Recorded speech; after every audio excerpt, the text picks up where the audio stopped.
పవన్ కళ్యాణ్ పిఠాపురం నుంచి అదిరిపోయే మెజార్టీతో గెలిచారు. అంతేకాకుండా ఆయన నిలబెట్టిన 20 మంది జనసేన క్యాండిడేట్స్ అందరూ గెలుపు సాధించడంతో పవన్ కళ్యాణ్ తన బాధ్యత మరింత ఎక్కువైంది అంటూ మీడియా ముందు జనసేన నేతల ముందు మాట్లాడడం మనం చూసాం.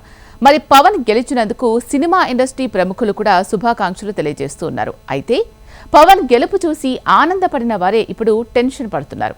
కారణం ఆయన ప్రస్తుతం రాజకీయాల్లో బాగా బిజీగా ఉన్నారు.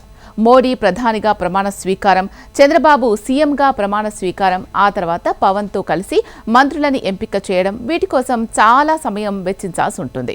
అంటే పవన్ కళ్యాణ్ ఫ్రీ అయి ఆయన పూర్తి చేయాల్సిన సినిమాల షూటింగ్స్ ఎప్పుడు మొదలు పెట్టాలో అర్థం కాక నిర్మాతలు టెన్షన్ పడుతున్నారు.